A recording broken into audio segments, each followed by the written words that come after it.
nas quartas-feiras anteriores. A primeira mensagem, um homem escolhido para um plano redentor, uma jornada repleta de desafios, quando Abraão sai do meio da sua parentela e vai rumo a Canaã. Depois, quando chega no capítulo 14, Deus reafirma as suas promessas a Abraão. Ele desce para o Egito, contrariando a vontade de Deus por causa da fome naquela região. Lá ele passa dificuldades, quase que Sara é tomada como esposa do faraó. Deus intervém, liberta Abraão e Sara daquela situação, e eles voltam ao Negueb, à região de Canaã. Depois é Deus que nos dá a vitória, mostra o momento em que Ló é levado cativo junto com os moradores de Sodoma e Gomorra por alguns reis que dominaram aquela região, e Abraão vai à guerra para libertar o seu sobrinho Ló. E nós vimos então nessa reflexão 4 esse tema, e na semana passada uma numerosa e grandiosa descendência, que é o texto que lemos do capítulo 15. E nós vamos ler de novo e depois eu vou avançar ali nos temas que nós já vimos. Então abra sua Bíblia, por favor, em Gênesis capítulo 15, e nós vamos ler de novo. Agora vamos ler todo o capítulo, não só de 1 a 6. Ali você está vendo que está escrito de 1 a 6, mas eu queria ler o capítulo inteiro, até o verso 21. E durante a leitura eu vou parar um pouquinho, fazer comentário de alguns versículos que não vão ser abordados depois na nossa exposição, mas eu queria agora ler no texto e já comentar um pouco alguns desses versículos do capítulo 15. Gênesis 15, a partir do verso 1. Nós já lemos até o verso 6, mas fizemos a exposição só até o verso 3. Então, no verso 1 de Gênesis 15: depois dessas coisas, o Senhor falou a Abrão numa visão: não tenha medo, Abrão, eu sou o seu escudo. Grande será a sua recompensa. Mas Abrão perguntou: ó soberano Senhor, que me darás se continuo sem filhos, e o herdeiro do que possuo é Eliezer de Damasco? E acrescentou: tu não me deste filho algum, um servo da minha casa será o meu herdeiro. Então o Senhor deu-lhe a seguinte resposta: seu herdeiro não será esse, um filho gerado por você mesmo será o seu herdeiro. Levando-o para fora da tenda, disse-lhe: olhe para o céu e conte as estrelas, se é que pode contá-las. E prosseguiu: assim será a sua descendência. Abrão creu no Senhor, e isso lhe foi creditado como justiça. Disse-lhe ainda: eu sou o Senhor, que o tirei de Ur dos Caldeus, para dar-lhe esta terra como herança. Perguntou-lhe Abrão: ó soberano Senhor, como posso saber que tomarei posse dela? Respondeu-lhe o Senhor: traga-me uma novilha, uma cabra e um carneiro, todos com 3 anos de vida, e também uma rolinha e um pombinho. Abrão trouxe todos esses animais, cortou-os ao meio e colocou cada metade em frente à outra. As aves, porém, ele não cortou. Nisso aves de rapina começaram a descer sobre os cadáveres, mas Abrão os enxotava. Ao pôr do sol, Abrão foi tomado de sono profundo, e eis que vieram sobre ele trevas densas e apavorantes.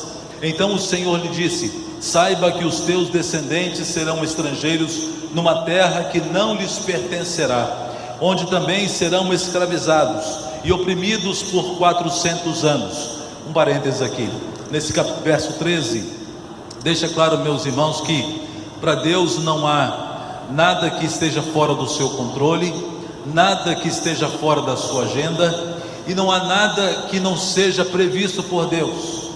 A escravidão do povo de Israel no cativeiro do Egito, a venda de José como escravo para o Egito e depois fazendo dele um governador, e o povo vai para lá por causa da fome, e depois que José morre, o povo passa 400 anos escravo do Egito.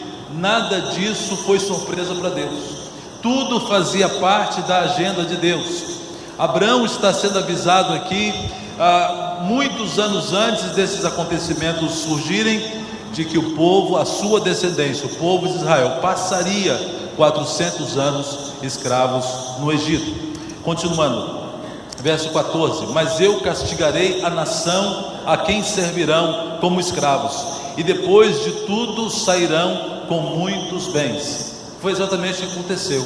Quando Moisés vai até lá, liberta o povo do Egito, eles saem do cativeiro, e o povo egípcio deu as posses, as riquezas deles, e queriam se ver livres deles, depois da morte dos primogênitos. Lembra a 10ª praga?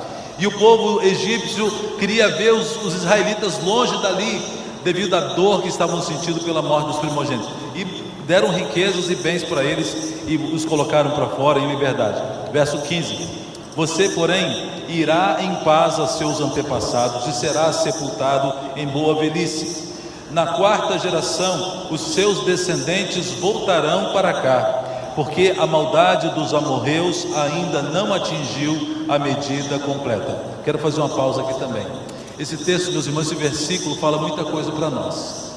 Quando o povo de Israel sai do Egito, passa 40 anos no deserto, e pela mão de Josué começa a conquistar a terra prometida.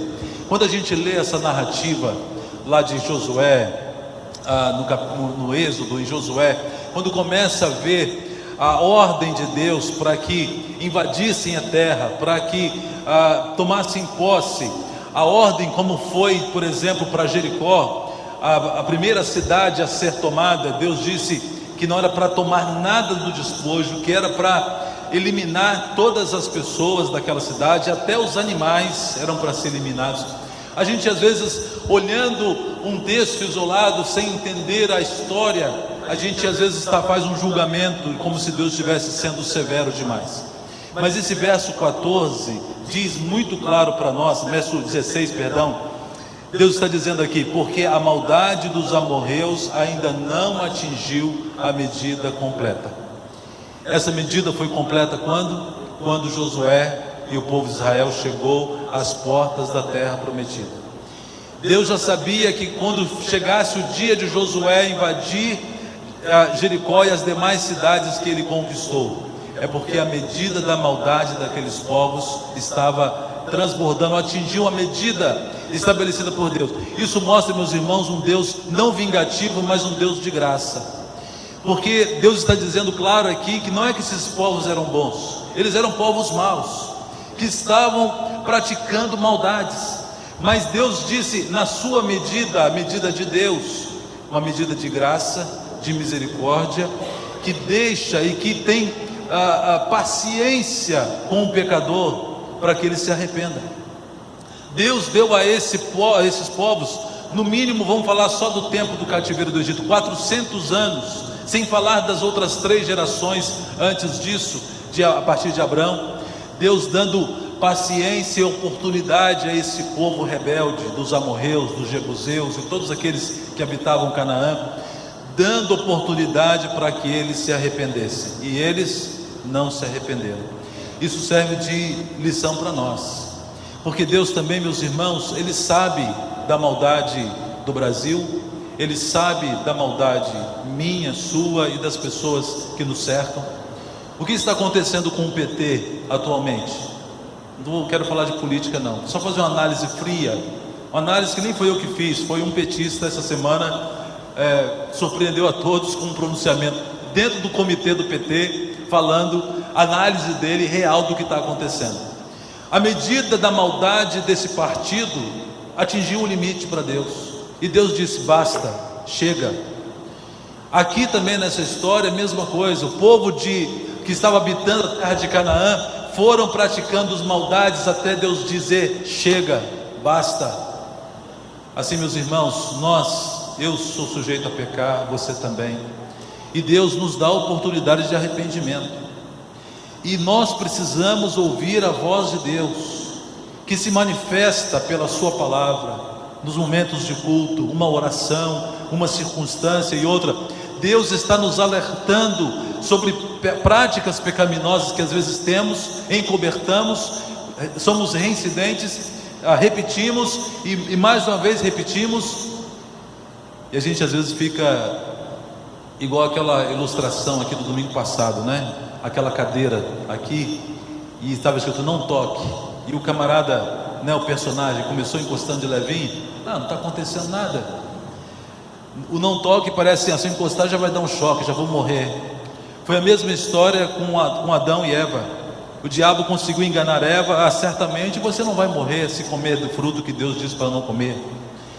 E às vezes a gente fica assim brincando com o pecado, brincando com o delito, e achando assim, eu fiz um negócio, fiz uma coisa errada, não aconteceu nada, não fiquei doente, continuei trabalhando, continuei com o meu emprego, minha família está bem, estou vendo meus filhos crescerem, meus negócios estão indo bem, vou continuar errando. Aí chega a terceira vez, vou continuar errando, a quarta, quinta, sexta, décima milésima, até que Deus diz, agora chegou a medida, basta, chega. Então, irmãos, hoje é dia de arrependimento, para mim e para você. Hoje é dia da gente dizer, eu não vou mais pecar nisso, eu não vou mais ser reincidente nessa história, eu não vou mais acumular uma dívida diante de Deus, eu não vou mais continuar nessa prática pecaminosa, eu estou enganando todo mundo, mas Deus a gente não engana. Você pode enganar a mim, enganar a igreja, enganar o governo, você pode enganar todo mundo, mas a Deus a gente não engana. Os olhos do Senhor estão em toda parte, Ele vê. É uma câmera escondida, uma câmera invisível que nos filma 24 horas por dia. E a gente precisa, meus irmãos, sobretudo o que nós não podemos perder é perder o temor do Senhor. Não percamos o temor do Senhor. Sabe por que o povo de Israel, Deus precisou levantar juízes? Falei isso aqui semana passada, quero repetir. Os juízes eram levantados, é uma história parecendo de gato e rato. O povo de Israel pecava e se afastava de Deus, e cometia iniquidades e afrontas e idolatria. O que acontecia? Deus permitia que as nações que estavam ali ao redor, os filisteus, os midianitas, oprimissem o povo de Israel. Aí eles clamavam, choravam e se arrependiam e batiam no peito. Aí Deus levantava um juiz, aquele juiz ia lá com mão de poder, a unção de Deus, e libertava o povo. Acabou aquela vitória, o que acontecia? De novo o povo se afastava e reincidia nos mesmos erros e pecava, e Deus de novo trazia julgamento. Aí o que o povo fazia? Se arrependia, aí Deus mandava um libertador. Um círculo vicioso. O livro de Juízes é isso, leia depois para você ver. Cada um dos juízes levantados por Deus vieram depois de um tempo de apostasia e de pecado do povo. Meus irmãos, eu tenho orado para que Deus tenha misericórdia do Brasil. A minha e a sua oração pelo nosso país precisa ser que, e se Deus estiver também com a sua medida em relação ao nosso país, já transbordando, e se Deus já estiver também olhando para o Brasil e dizendo, a conta deles já está quase chegando no limite, e se estiver acontecendo isso, e a gente não sabe, o que pode aplacar a ira de Deus? O que pode fazer com que esse tanque da ira de Deus não continue enchendo, ou seja estancado, ou seja esvaziado? O meu arrependimento, o seu arrependimento, o que está lá em Romanos, em 2 Crônicas 7,14. E se o meu povo, que se chama pelo meu nome, Deus não está falando, e se o brasileiro, e se o estrangeiro, Deus está falando, se o meu povo, esse povo que Ele está dizendo, somos nós, o Israel de Deus, os crentes. Não espere arrependimento dos políticos, dos governantes. Quem tem que se arrepender e confessar pecado sou eu, é você, é a igreja de Cristo. E Deus falando, se meu povo que se chama pelo meu nome se humilhar e orar e buscar a minha face e se converter dos seus maus caminhos, então eu ouvirei dos céus, perdoarei os seus pecados e sararei a sua terra. Eu oro, meus irmãos, e tenho a esperança de que Deus esteja abençoando o Brasil nesses dias agora. O que tem acontecido na nossa história recente, eu não vejo outra explicação a não ser a mão de Deus. Não estou aqui defendendo o candidato, nem atribuindo a candidato algum a capacidade, a competência para mudar a história do Brasil. Quem vai mudar a história do Brasil é Jesus, é o sangue de Jesus. Mas com certeza sim, mudanças estão acontecendo na nossa política, resultado de oração, resultado de um Deus misericordioso que tem tido compaixão de nós. Que nós tenhamos esse alerta, meus irmãos, para não continuarmos enchendo o cálice da ira de Deus com pecados reincidentes, com coisas que vamos nos acostumando a elas, coisas erradas que a gente vai se acostumando, e aí a consciência já não dói mais, o coração já não se entristece mais, o rosto já não fica mais avermelhado de vergonha. A gente se acostuma com o pecado. Não podemos nos acostumar com o pecado, em nome de Jesus. Continuando, verso 17: depois que o sol se pôs e veio a escuridão, eis que um fogareiro esfumaçante com uma tocha acesa passou por entre os pedaços dos animais.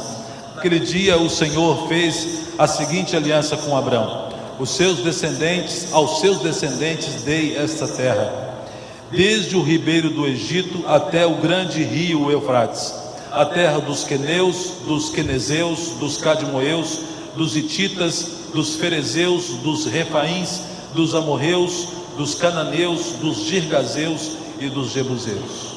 Está vendo aí quanta gente que morava nessa terra? Está vendo aí quantos povos, quantas nações que habitavam a terra de Canaã? E por que eles foram riscados dali? Porque a medida do pecado deles deu a conta, chegou o limite, e Deus disse: basta. Quando o povo de Israel chegou ali para tomar aquele lugar, Deus estabeleceu juízo sobre aquelas nações.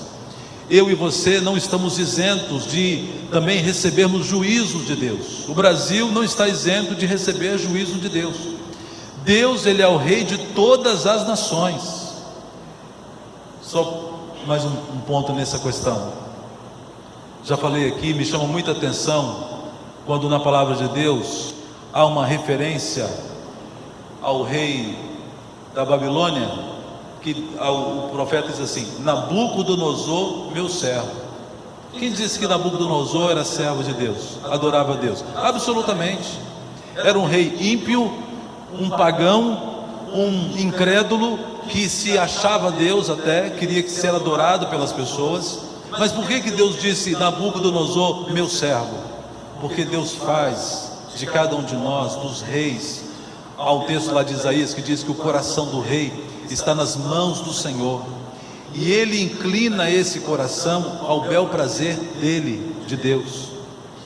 E Deus vai usar e usou Nabucodonosor como servo de Deus para trazer juízo sobre o povo de Israel, que havia pecado, havia se afastado de Deus. E Deus pega Nabucodonosor como pega um boneco, como pega um fantoche, e diz: olha, você vai lá e vai fazer o juízo sobre o povo de Israel. E Nabucodonosor vai lá e barbariza com o povo de Deus, e estando lá leva o povo cativo para a Babilônia, um horrendo cativeiro que o povo passou. E quem era Nabucodonosor? Era servo de Deus? Lógico que não servia a Deus, mas foi instrumento usado por Deus ao seu bel prazer, porque Deus faz assim. Então, meus irmãos, que Deus que não venha sobre o Brasil nenhum rei, nenhum governante de fora exercer juízo sobre nós. Se a gente não se arrepender, Deus pode fazer isso, pode ordenar que um governante de fora venha aqui ditar as regras do nosso país, como já tentaram fazer, né? Esse movimento bolivariano que tentou dominar o Brasil. Mas enfim, vamos continuar. Então, continuando aqui, eu quero recapitular o que nós vimos na semana passada. Não temas, o Senhor é o nosso escudo. Deus fala para Abraão claramente, dizendo a ele para não temer, depois da guerra que ele tinha tido com os reis e libertado o seu sobrinho Ló. Abrindo o coração para Deus, a gente viu que Abraão não entendeu o que estava acontecendo, e ele então é sincero diante de Deus. Ele abre o coração, expõe tudo aquilo que ele sente, e nós fechamos a mensagem da semana passada dizendo: não entender é diferente de duvidar. Não houve dúvida no coração de Abraão, ele era o pai da fé, mas ele não estava entendendo o que estava acontecendo, e ele foi franco, foi sincero diante de Deus e disse que eu não estava entendendo. E não tente dar uma ajudinha a Deus. Assim nós finalizamos. Então hoje, irmãos, continuando o que nós não concluímos semana passada, o item 3, Deus responde à oração e faz promessas. Foi o que Deus fez com Abraão. veja o verso aí 4 e 5 do capítulo 15. Então o Senhor deu-lhe a seguinte resposta: seu herdeiro não será esse, o servo de Abrão. Um filho gerado por você mesmo será o seu herdeiro. Numa outra versão diz: um filho gerado nas suas entranhas. Levando-o para fora da tenda, disse-lhe: olhe para o céu e conte as estrelas, se é que pode contá-las. E prosseguiu: assim será a sua descendência. Nesse texto, algumas coisas maravilhosas que eu quero refletir com os irmãos. Em primeiro lugar, meus irmãos, como é bom saber que Deus responde às nossas orações. Deus respondeu a Abrão. Ele falou da sua inquietação, falou que não estava entendendo nada, ficou inquieto diante de Deus, rasgou o coração, como nós falamos na semana passada, e Deus responde a ele. E nós temos tido também, ao longo da nossa vida cristã, quantas experiências eu já tive, felizes de ver Deus respondendo orações que fazemos a Ele, orações que às vezes levam tempo, irmãos e irmãs que oraram anos e anos para os seus maridos se converterem, e orações que às vezes Deus responde instantaneamente, imediatamente.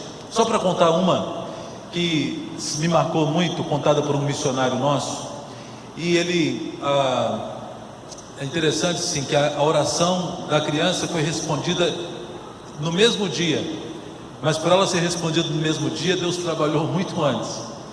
E esse missionário contando que ele estava com a sua família no exterior, e lá não encontravam alguns alimentos que são típicos aqui do Brasil. Não tinha aquele café dessa marca que você pensou aí, que eu não vou falar agora, que eu não estou ganhando nada para isso. Não tinha essa marca de café que você gosta de comprar, não tinha aquele feijão pretinho que a gente faz aquela feijoada, não tinha o chocolate daquela marca que você está pensando aí agora também, não tinha essas coisas que tem aqui no Brasil, alimentos que são tão fáceis de encontrar aqui.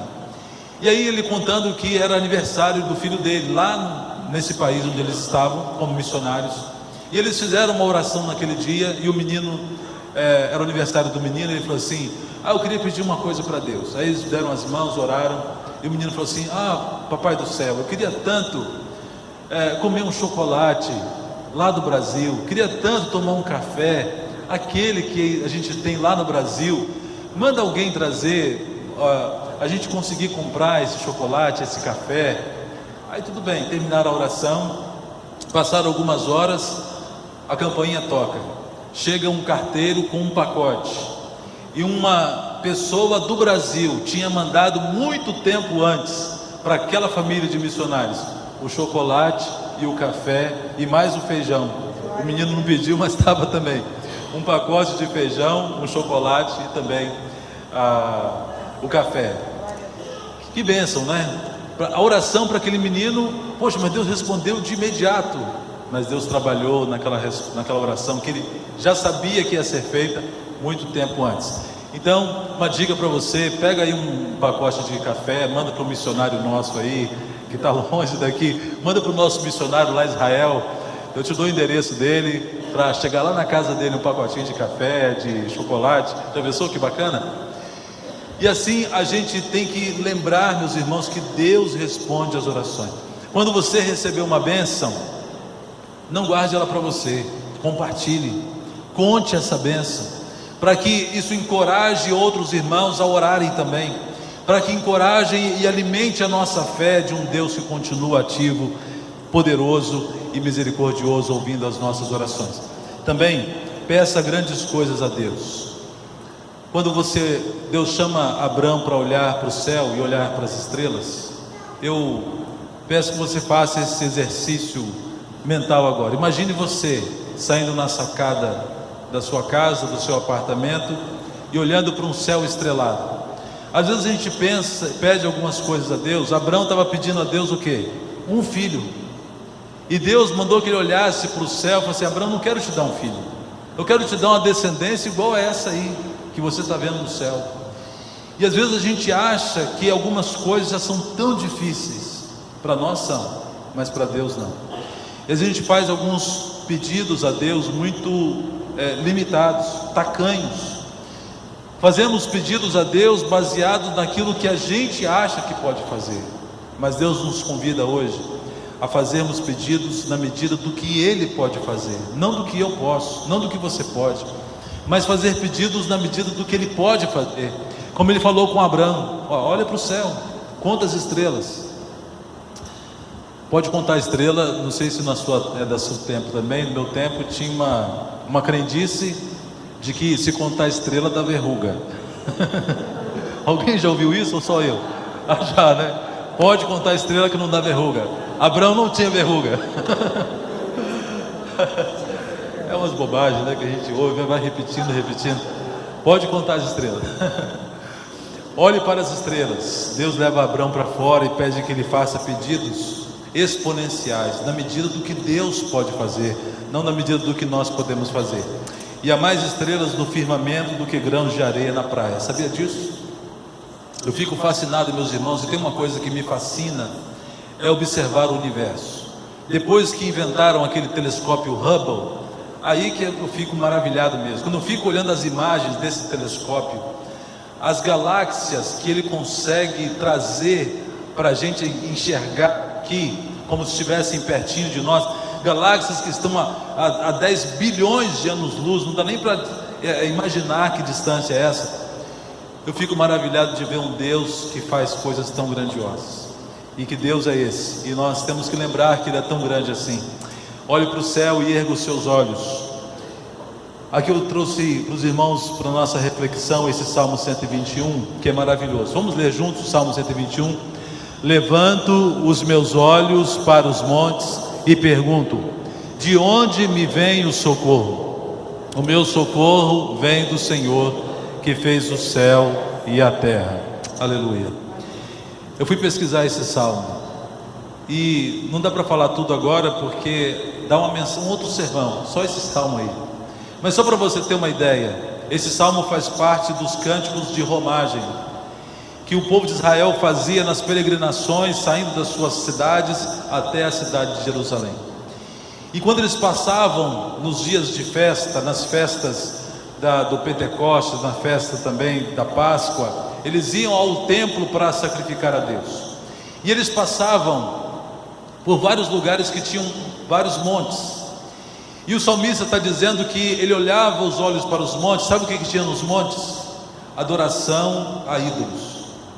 Os pagãos faziam a sua adoração principalmente em lugares altos, no topo dos montes, e achando que por estarem no lugar alto atenderiam, alcançariam a bênção do seu Deus. Imagine a cena, o povo indo para Jerusalém, vendo fumaça subindo de altos dos montes, e o salmista olha: eleva os meus olhos para os montes, de onde me virá o socorro? Disso aí? Desse Deus vazio e que não pode fazer nada? Aí ele responde: o meu socorro vem do Senhor, que fez os céus e a terra. Que coisa linda, né? Coisa maravilhosa, Deus poderoso. Glória a Deus. Finalizando, o último ponto, a atitude de Abraão. Ele creu. Simples assim, parece algo simples, mas não foi o que Abraão fez. Abraão creu no Senhor, e isso lhe foi creditado como justiça. Abraão creu no Senhor, e isso lhe foi creditado como justiça. Deus fez várias promessas a Abraão. Disse que ele teria uma descendência como as estrelas do céu, incontável, uma descendência incontável. E sabe qual foi a reação de Abraão? Ele creu. Ele acreditou piamente. Para ele foi, como dizer assim, assunto encerrado. Aquele que antes estava com o seu coração cheio de não entendimento, com o seu coração repleto de inquietação, que não estava entendendo o que Deus ia fazer, agora quando Deus manda ele olhar para o céu, contar as estrelas, ele diz: fechou, assunto encerrado. E por isso, meus irmãos, por causa desse versículo, Abraão é chamado de o pai da fé. Porque nesse ponto, aquele homem que havia saído lá do meio da sua parentela, passou por experiências com Deus ali no Egito, depois de experiência de ter libertado o seu sobrinho Ló numa guerra que improvável dele vencer, e ele venceu. Agora, com a sua inquietação no coração, Deus chama ele, manda olhar para o céu, e ele diz: eu creio, assunto encerrado. Isso, meus irmãos, é para fazer a gente refletir. A fé que Abraão tinha e teve, e por isso ele foi justificado por Deus, é uma fé tão exemplar e tão difícil de ser reproduzida, que é um desafio para mim, um desafio para você, de Deus prometer algo e a gente simplesmente, não, eu creio, é assunto encerrado. Mas o normal para mim, e eu creio que para você também, é que às vezes a gente pede alguma coisa para Deus, Ele até nos responde pela sua palavra, pelas suas promessas, mas a gente ainda fica assim, será que Deus vai fazer mesmo? Será que o coração da gente é assim? Mas hoje estamos aprendendo que precisamos ter uma fé como a de Abraão. Tiago, quero ler alguns textos que falam sobre Abraão. Tiago 2, verso 23, Tiago escreveu assim: e se cumpriu a escritura, a qual diz: ora, Abraão creu em Deus, e isso lhe foi imputado para a justiça, e foi chamado amigo de Deus. Quer ser amigo de Deus? Precisa ter fé. A Bíblia mesmo diz, né? Sem fé é o que? É impossível agradar a Deus. Quer agradar o seu amigo, que é Deus, quer ser amigo dele, tem que ter fé. Não podemos, meus irmãos, perder a fé, absolutamente. Precisamos pedir ao Senhor que aumente a nossa fé. Precisamos pedir a Deus que faça a nossa fé crescer, mesmo que isso tenha um preço a pagar. Hebreus 11, verso 11 e 12 também diz assim: ora, a fé é a certeza de coisas que se esperam, a convicção de fatos que não se veem. Verso 11, pela fé, eu li o verso primeiro, que não está ali. Verso 11, pela fé, também a própria Sara recebeu poder, ou seja, recebeu virtude para ser mãe, não obstante o avanço de sua idade, pois teve por fiel aquele que lhe havia feito a promessa.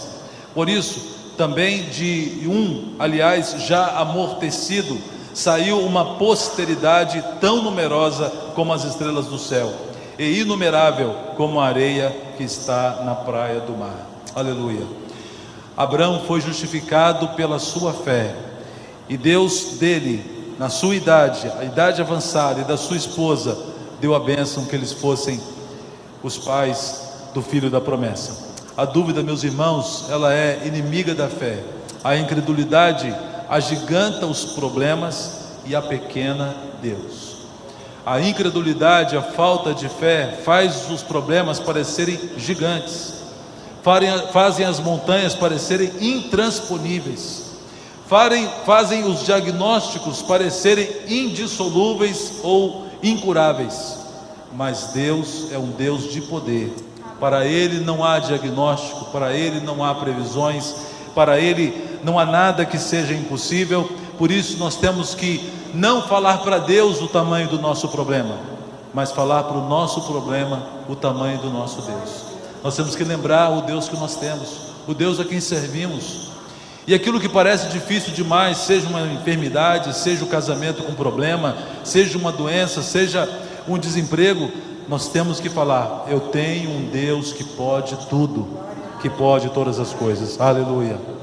E finalizando, tenha fé. Jesus perguntou aos seus discípulos, diante do mar, da tempestade no mar da Galileia, Jesus falou com eles assim: por que vocês são ainda assim tão tímidos? Por que não tendes fé? Meus irmãos, nós não podemos ser tímidos diante dos problemas, nos intimidarmos como se não tivesse ninguém a nosso favor. Isso não é verdade. Nós temos um Deus. A medida da nossa fé precisa ser cada vez mais desafiada e colocada em prática diante dos problemas, não nos encurvando, não retrocedendo, dando passos atrás, mas avançando, crendo que Deus está no controle de todas as coisas e que Ele vela por nós, Ele cuida de nós, Ele nos ama e Ele tem bênçãos ainda maiores para nos dar. Com essa história de Abraão nós estamos aprendendo tantas coisas, mas hoje precisamos aprender como Abraão a termos essa fé inabalável, essa fé que cresce a cada dia, uma fé que não se mede e que não se comporta na medida de notícias, na medida do que os jornais estampam, na medida do que os médicos dizem, na medida do que os especialistas e economistas querem dizer para mim e para você. Nós precisamos ter uma fé baseada naquilo que Deus pode fazer, e que Deus nos abençoe ricamente, e faça o Brasil uma nação abençoada, faça de mim e de você e das nossas famílias, famílias inabaláveis, e a nossa fé esteja sempre firmada no Senhor. Amém? Amém, glórias a Deus. Vamos então cantar mais uma vez. Nós vamos ter a oportunidade de consagrar dízimos e ofertas.